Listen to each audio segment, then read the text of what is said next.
So with Clearpool, we're kind of reintroducing the concept of counterparty risk. You are exposed to the counterparty risk of the borrower, but you're getting much higher yield to compensate for that risk. What we can do is come up with products that provide lenders with the ability to manage that risk and hedge that risk much more effectively.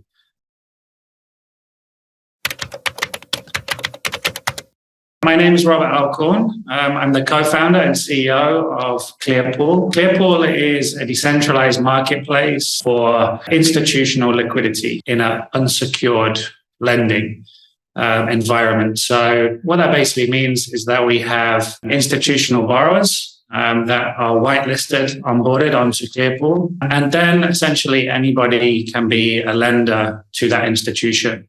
So it kind of like takes a little bit like the traditional sort of capital markets model, brings it on chain in a decentralized way.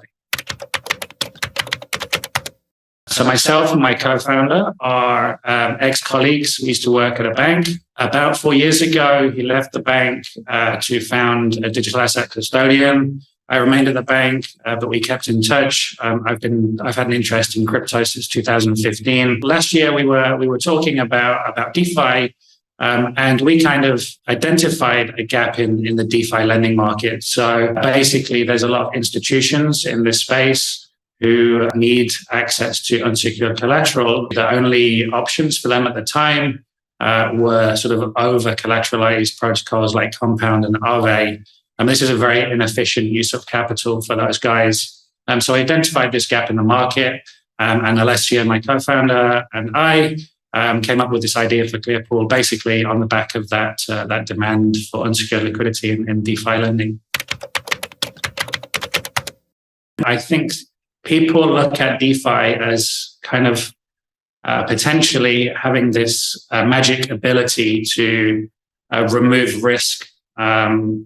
And that's really not the case. If you look at those other types of protocols that I mentioned, like Aave and Compound, they're over-collateralized. So as a borrower, you have to first be providing collateral to be able to borrow.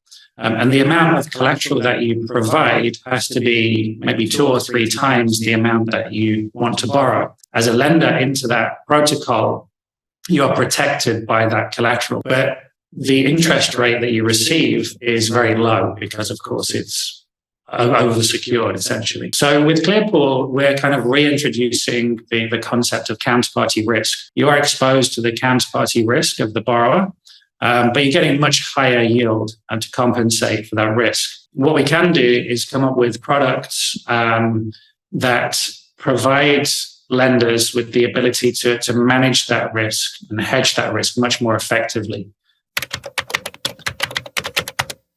What we don't get enough credit for probably is the sheer amount of innovation that's in the protocol. It's a completely new product. There's nothing like it in traditional finance, and there's nothing else like it in DeFi. So the concept that allowed us to sort of create this innovative product is the single borrower pool that we have, and then the tokenization of the credit within those pools. So what that means is when you lend to one of these borrower pools, you receive a token which represents the amount of liquidity that you've loaned into the pool.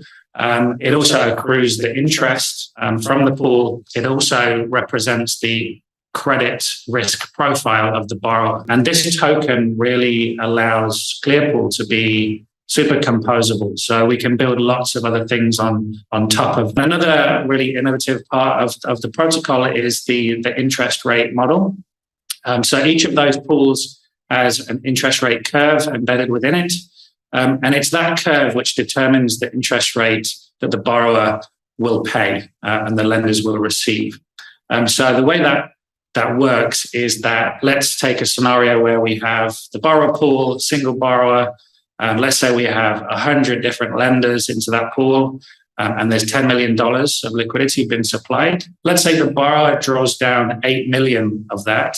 There'd be at 80% utilization. There's $10 million in the pool. They've removed $8 million, so they're at 80% utilization. On the interest rate curve, there's a corresponding interest rate at 80% utilization, and that would be the rate that they would be paying at that point in time. We wanted to give the lenders on Clearpool the ability to withdraw liquidity whenever they wanted. So basically, there's no lock-in period. You can actually find the lowest interest rate on that curve is actually at 85% utilization. So what this means is that Clearpool is very, very flexible for lenders, and they can lend whenever they want. They can select which of the borrowers they want to lend to, and they can withdraw whenever they want. But it's also very flexible for the borrowers as well. They can draw down liquidity whenever they want. They can repay whenever they want. They can control their borrowing costs through that utilization.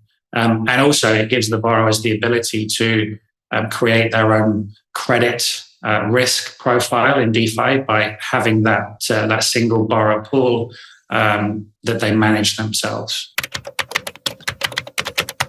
I think one of the things that impressed us the most was that the team were really asking the right questions.